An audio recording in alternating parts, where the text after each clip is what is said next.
Hey there, it's Jazz. So I got my first credit card at the age of 18, and I'm gonna be completely honest. I was overwhelmed, and of course I felt inadequate because I had no clue what a credit card was or the use of a credit score. And all I knew was that they gave me a $400 credit limit.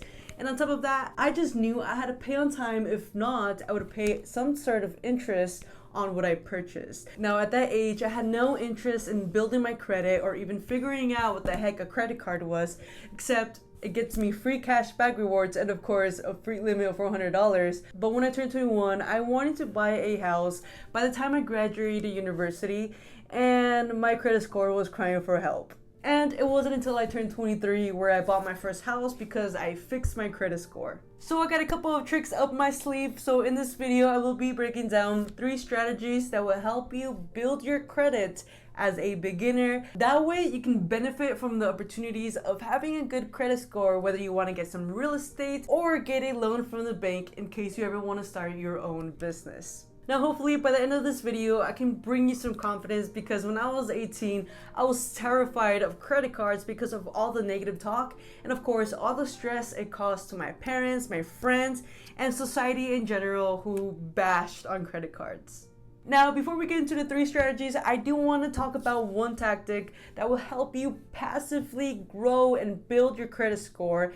That way you can leave it and forget it and still be able to benefit from any of these strategies that you choose from. Now, the one tactic that I want to share with you, no matter which credit card or which strategy you use, is to only use it in the beginning on consistent bills that are fixed. For example, Netflix, Hulu, Disney Plus, any car insurance, any car payments, your phone bill, anything that does not change month to month, but you know exactly how much you have to pay and the timing as well. And the reason why this is important is because if you have consistent bills, like for example Netflix, then of course you know exactly how much you pay, so you can set it as automatic pay. That way your credit cards are being used, and on top of that you're not getting yourself into debt, and on top of that it is a forget it and leave it mindset, and it helps you build your credit. Now, if you're new to the channel, I do focus on making, saving, and growing your money, and I would be extremely grateful if you subscribed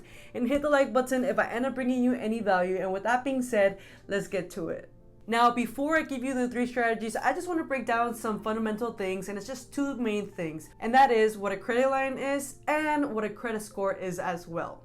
Now, what exactly is credit? Well, it is simply you are borrowing money from a company, aka financial institution, and they are basically giving you a credit line to borrow, and if you don't pay it back on time, they charge you some interest. For example, you get a credit card with Chase and they give you a $1,000 limit. And let's say that you only use $300, but you ended up not paying the full $300, then you're gonna have to pay the $300 plus some interest on that credit line. Now, what exactly is a credit score? Well, since you are borrowing money from big companies like American Express, Discover, Chase, they want to know your behavior. So they see your behavior through a credit score.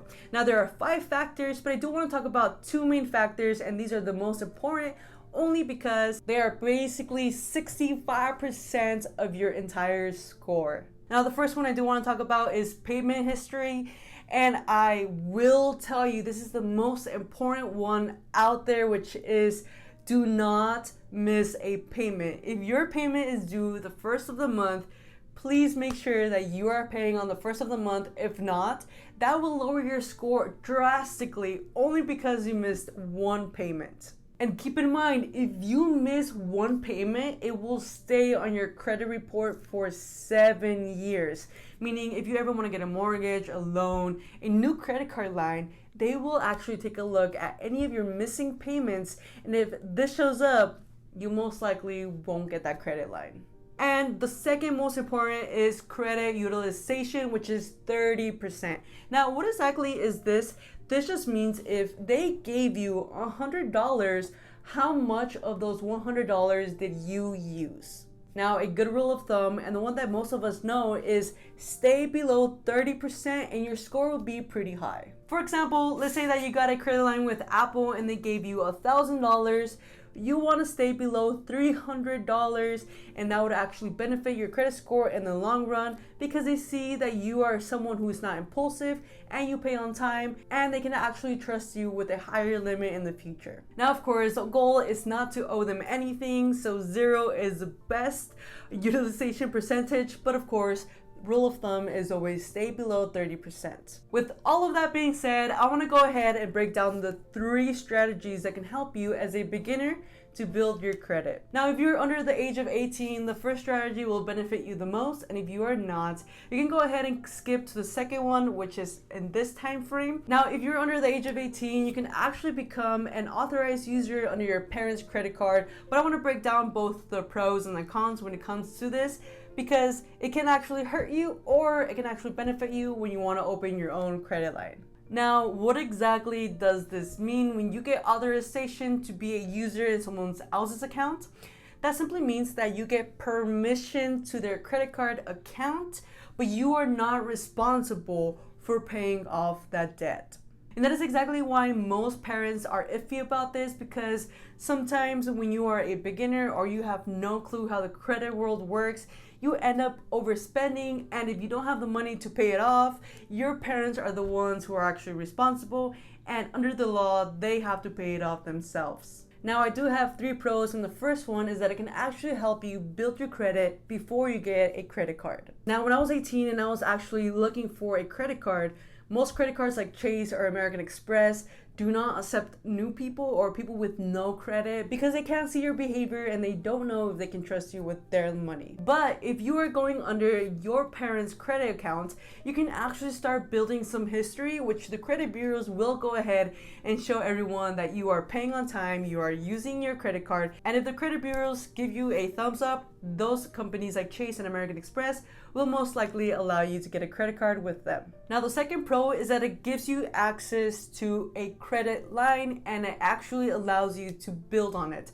Now, if you live in the United States, you most likely know that the average house is $374,900, and if you don't live in New York and you don't have to take the subway, you most likely will need a car as well. And the average car is actually $40,472, and together it's a little bit over $400,000. And if you have that cash, I want to know what you're doing at such a young age to have that much money. Now, of course, you can always buy those 2 things in cash, but most Americans don't, so they have to get a loan. And with a loan, they check your credit score. So, of course, building your credit and having access to a credit line can actually open up so many doors for you to get a loan or even get access to more credit. The last pro is that it can help you learn how to manage your money before you get a higher income, or even simply how to budget, because personally the hardest thing I had to deal with when it comes to a credit card is being an impulsive buyer, meaning let's say that's my little sister's birthday, I don't have $100, I end up using my credit card and I tell myself I'm gonna pay it off before the deadline comes. But it can be very dangerous if you are someone who's living paycheck to paycheck and you have this credit line accessible for you, and what do you do? Most likely you're gonna get into the habit of purchasing things that you can't even pay off, and on top of that, you're gonna get yourself into so much debt. So having this at a young age can actually allow you to learn how to manage your money. Now, the first con is that your parents can actually remove you anytime, whenever they want, and that's the downside when it comes to getting a credit card with your parents or being an authorized user, is that they have the power to say, you know what, you are horrible with the credit cards, I'm cutting you off. The second thing is that you don't know if your parents are horrible with their finances, and if they are, they can actually impact your credit score before you even get the chance to build your credit. So if that is the case, just wait until you're able to get your own credit card. And the last con is that it can actually cause a lot of problems with the person who's allowing you to use their credit line, and it's mainly because money does have a emotional behavior attached to it. So if you end up overspending or you end up not paying on time, you can actually cause some relationship problems with your parents, since it is going to also impact their credit score or the responsibility to pay off what you ended up not paying. Now, the second strategy that you can use to start building your credit if you are a beginner is to get a secured credit. Now, a secured credit is exactly like a credit card, except it acts like a debit card, meaning you have to deposit your money into this credit card to be able to have some sort of limit, whether it's $200, $400, $1,000. There's so many different companies that allow you to use this secured credit card and you get the same benefits except it's with your own money. Now, many people actually use secured credit cards to actually better their credit if they have a bad credit. But if you are someone who keeps getting rejected by companies because you have no credit score or history, a secured credit is very simple and it can actually grow your credit to the point where you can actually get the traditional credit card. And on top of that, you get to be able to show Chase, American Express, that you pay on time and that they can actually let you borrow some money. What happens if later in the future you want your money back and you no longer want the secured credit card? Super simple. All you gotta do is pay your balance on full. For example, let's say that you got a secured credit and you deposited $200, then you used $100. What you gotta do is you gotta bring back that balance to $200. That way, the credit company can actually pay you back those $200 to be able to close your account, and then for you to either close it or turn that secured card into a normal card, like for example a Chase credit card or American Express, whichever company that you are actually doing this with. And like I said before, this is a good option if you don't want to become a burden to your parents or any person who is going to allow you to be an authorized user under their credit account. And the last way you can start building your credit through a credit card is by going to Discover. Now, if you are someone who banks with Chase, Bank of America, you like American Express, you most likely will see that you will get rejected if you don't have any type of credit score.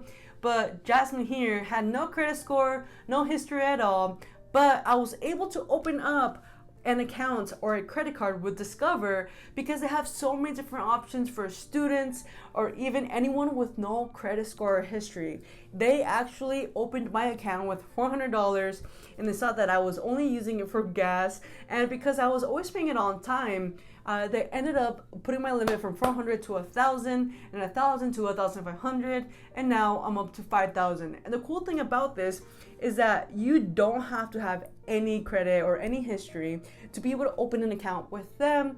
All you gotta do is just apply with them.